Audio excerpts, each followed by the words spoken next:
मथुरा नगरी में कंस नाम का एक दुष्ट राजा था। हालांकि वहाँ शक्तिशाली था, फिर भी कंस अत्याचारी और क्रूर था, जिससे उसके पूरे राज्य में भय फैला हुआ था। कंस की देवकी नाम की एक बहन थी, जिससे कंस बहुत प्यार करता था।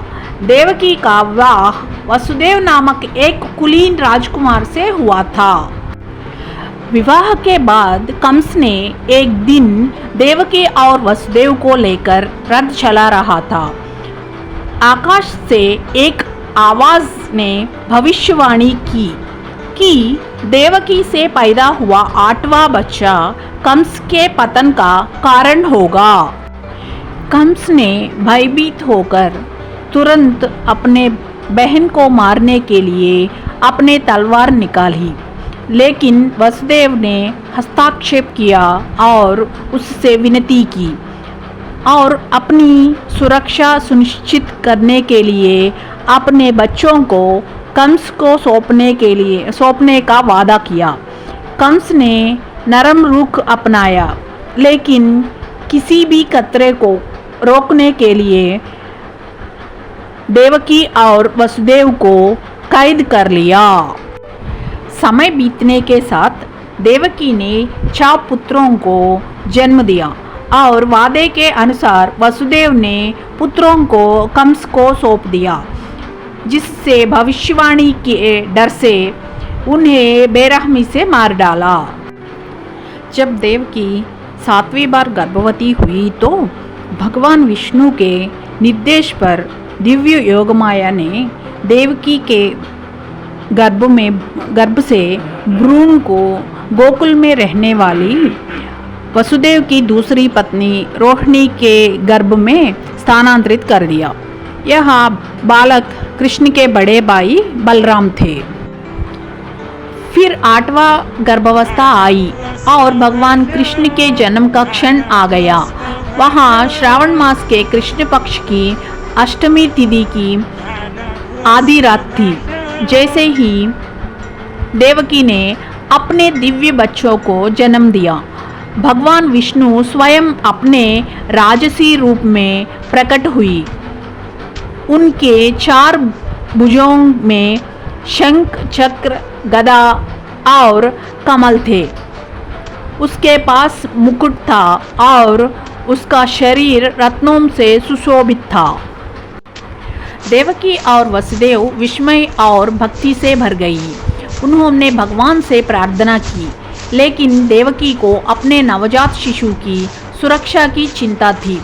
तब भगवान ने वसुदेव को निर्देश दिया कि वे उन्हें गोकुल में नंद और यशोदा के घर ले जाएं और उनकी नवजात बेटी को वापस ले आए।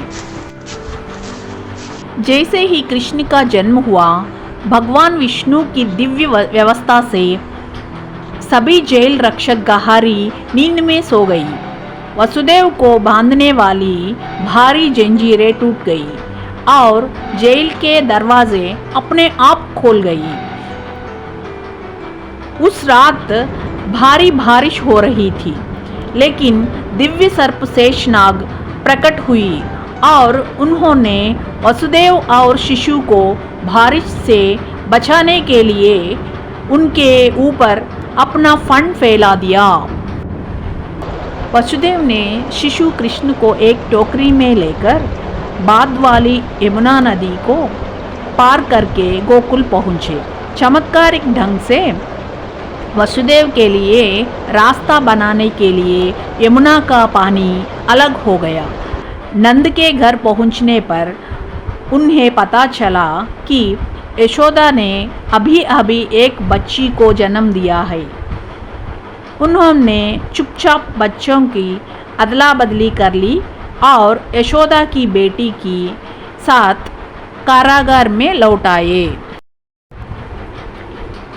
जब कंस ने जन्म की खबर सुनी तो वहाँ बच्चे को मारने के लिए कारागार में पहुंचा, लेकिन उसे आश्चर्य हुआ।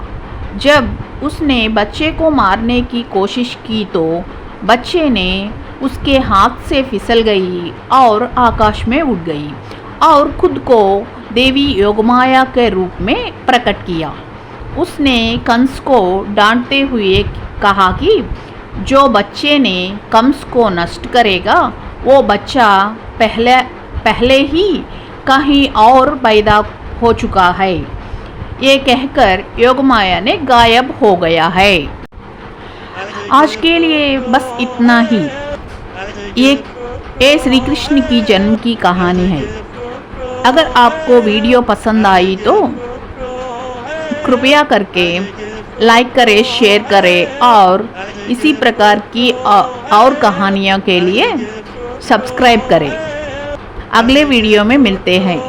धन्यवाद।